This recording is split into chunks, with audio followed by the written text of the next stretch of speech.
I don't like covering multiplayer games, PvP games, co-op games, whatever, as soon as they come out, because I feel like that gives a very wrong impression of how something can work. Like, even my most recent Liza P video, they already patched the major problem I had with the game. And that's a single player game. So if you think about it, like these multiplayer games, they can be totally different. And some of them only really are, fun for a brief bit of time. And I do want to talk about this. So let's actually do a little bit of a review. Let's explain the mechanics. Let's explain what the Texas Chainsaw Massacre game is about. So Texas Chain Saw Massacre, it's an asymmetrical PvP game. It is similar to Dead by Daylight. So if you want to call it a Dead by Daylight game, you're not correct, but it gets the gist across. You either play as the family of killers or you play as the victims trying to survive. There are 3 killers, there are 4 survivors. Leatherface is a mandatory requirement for the game. He always starts in the basement with the survivors, and the other 2 spawn upstairs, and they don't have access to the basement until either the survivors make enough noise, unlock a basement door, or if the other 2 killers feed Grandpa a certain amount of blood. The survivor's goal is to collect tools, mainly located in the basement, and they collect tools and items to escape the basement and then escape the map. And they gotta turn off car batteries, unlock electric fences and gates, turn off generators. They gotta do a load of stuff. The killers, they have to kill the survivors before the survivors can escape. Pretty simple stuff. Now, I made it seem like the survivors have a lot to do, but it's more like the survivors have a lot of things they can do. Sometimes it's as simple as just breaking through a window, turning off a generator, and then that's it. You can leave. You can go home. Survivors have their own special abilities, similar to killers, and I'll get into that in a bit, but usually these abilities are a little bit more stronger for survivors. Connie unlocks things faster. Leland can stun people. Sunny can hear things better. Anna takes massively reduced damage, and Julie cannot be tracked by some of the tracking killers. There are some pretty easy tasks to do to escape, not just breaking down the generator, but something might just be unlocking one gas station door or getting the fuse box or the water pressure valve pumped. They have a lot of different things they can play around with, and because they have all these things that they can do, it can get a little bit overwhelming, but for the most part, as far as I'm concerned, survivors seem to be pretty well balanced. The killers, on the other hand, are a little bit weirder. So Leatherface starts in the basement. His downside is he can't climb ladders, so he can only travel via stairs, and he can't go through crevices and small holes, right? That's reserved for the small characters, Sissy and Hitchhiker. Leatherface is the only character that can break certain debris, which is useful later on. Besides that, the killers, they seem pretty strong at a lot of moments, but I guess let's get into it. There are 3 maps, and there's plenty of items and tasks that are randomly generated in different locations. So the valve isn't always going to be in the same place. The fuse box isn't always going to be in the same place, though they do rotate between similar places. Like there's a pool of 3 locations the fuse box can be in. There are multiple killers, so every game has to have Leatherface and then 2 other killers, but those 2 other killers can be 2 of 4. You have Cook and Hitchhiker from the first movie, and then Sissy and Johnny, who are new to the game and the series. Because the game, and I do think it is, because the game involves multiple killers, the game is a lot more fun to me than its competitor, Dead by Daylight. Dead by Daylight can get pretty frustrating and pretty unfun because it is very asymmetrical. It is less of a team component, especially if you are a killer. It can get really frustrating, and I will get into that in a bit because it actually is very important to Dead by Daylight and Texas Chainsaw Massacre. So I'll come back to that. The game's really fun. I do think that the co-op aspect leads this game to be as enjoyable as it is. I like it as both survivor. I like it as both killer. I think it's a good time. Running around, getting scared. I love getting scared, and I particularly love getting scared in games like Dead by Daylight where you're just being chased and pursued. I'm usually not mad someone is chasing me for forever. However, when you get downed, you basically die. You can die pretty early in Texas Chainsaw Massacre as a survivor, and then that cannot be very fun. These games can either take a really long time, they can take no time at all, or they can be a reasonable pace.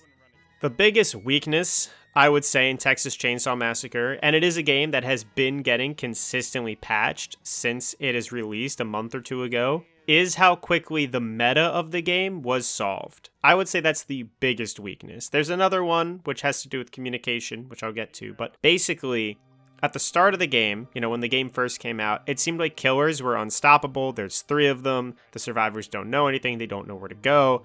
But as strategy sort of developed and survivors started figuring out how to handle exits, if you as a killer aren't also patrolling and guarding those exits correctly, the survivors just get out for free almost instantly. With fuse box, pressure valve, that stuff, if you don't know specifically how to counter it, you can get owned very fast. So there's a really quick level up between survivors figuring out the optimal way to escape and then killers figuring out the optimal ways to slow them down. And since the game's release, there's been plenty of things that survivors have been able to do, like chain stunning killers and getting out really, really quickly. It's been pretty rough for a lot of people, though overall I think the game is pretty enjoyable, and I didn't run into either of these killer steamrolls or survivor steamrolls too quickly. For the most part, the meta evolved very fast. There's very rarely you come across survivors who are going to take their time and they're not going to rush water valve or rush fuse box, which in turn does kind of diminish the game. It does dumb it down a lot because there's only a few maps, there's only a few killers, a few survivors, and the game plan's really narrowed down to being fuse box, water valve. The other issue with this game is definitely the lack of communication. And by that I mean, is a game that allows for voice talk in-game. And so the survivors can talk to each other and the killers can talk to each other. However, most people don't do it. People talking in video games over TeamSpeak or voice chat, whatever it's called, is usually never positive. It's pretty negative most of the time, specifically with random people. And if you don't have consistent communication, you are essentially playing like a Counter-Strike-ish game without any comms.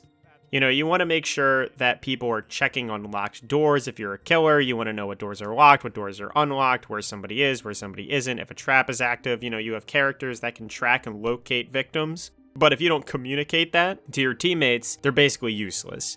And survivors, you never know when a door is locked, when a door is unlocked. That stuff can get pretty frustrating without proper communication. And normally, if you ever see like a group of 3 survivors queued up together and one random person, that one random person is usually off doing their own thing, and they either are the only one that escapes or they're the only one that dies. There is a huge lack of crossplay. Apparently, there's a lot of cheating that happens on the PC version. I play this game on Games Pass, so I play PC, which means that I play only against PC players now. It's hard to tell how much the player base has suffered from this, because when I first started playing, I was finding games like it was nothing, instant queues into full games all the time. And now when I play it a month or so out, it takes a little bit longer to get a game started. There's a much smaller player base, but I can't tell if that's because people are done playing the game or if it's because I'm only playing with PC players. Some other things about the game I don't think are great are definitely the UI, menus, levels, and stuff. That is all very clunky and not very intuitive. However, the gameplay itself does feel really good. Hunting down survivors, melee attacks feel really good. I like a lot of the little nuance and mechanics that the survivors have. I like the way that you can, sprint more, dash through different things. There's a lot of tools, a lot of options to loop people. You don't always want to be chasing either. There's plenty of escape routes. There's a lot going on in this game that makes every decision kind of matter if you're playing against good people that know what they're doing. The gameplay itself never felt clunky to me.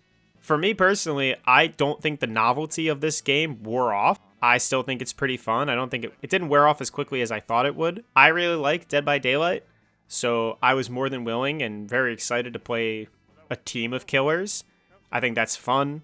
I think a lot that's been offered in this game has been fun and enjoyable, especially because I play with my friends. I play it around once a week with my friends. I don't know what it's like solo queuing. I don't know what it's like playing not with your friends. I can't tell, and I don't know what it's like if you were to grind this game every day as opposed to just playing it once a week. I did want to touch back on this, though, before I wrap up and say something about, just video game players in general, particularly online.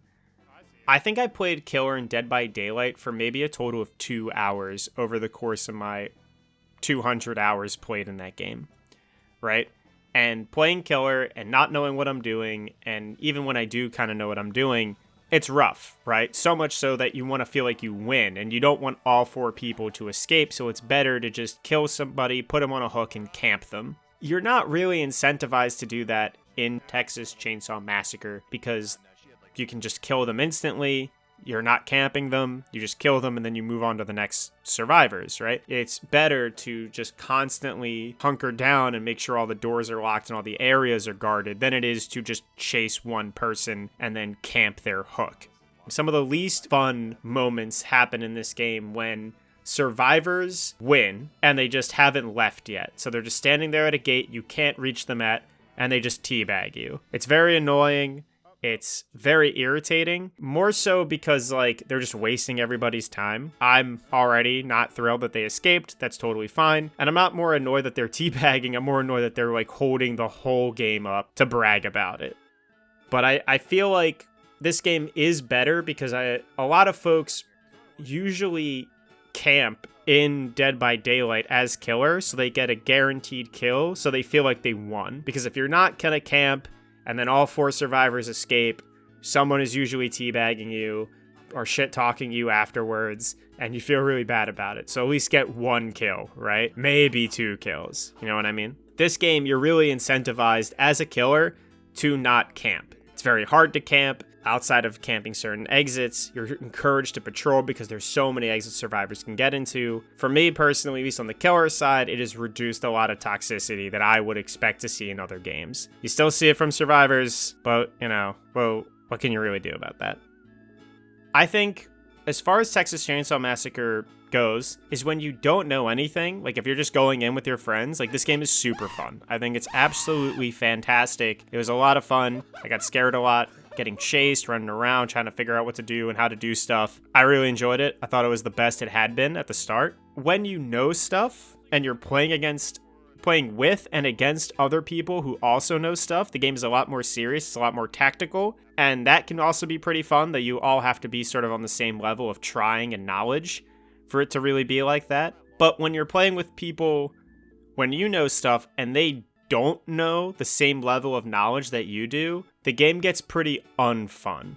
If you're guarding certain exits and points and you need your teammates to be guarding the fuse box or the water valve or something, if you're a survivor and you're trying to get the pressure valve open and people, while you're trying to distract them with the pressure valve, nobody's working on other gates or other doors, that can be very frustrating. When you are sort of playing with people who aren't of your skill level, or aren't of the same knowledge level as you are, which happens a good amount of times in plenty of multiplayer games. This one, you really feel it. It's not fun to curb stomp killers. It's not fun to curb stomp survivors. It's not fun to play on a team with people who know less than you, and so you lose because a killer forgot to lock a door, or you lose because a survivor, messed up and didn't get a door open correctly, whatever.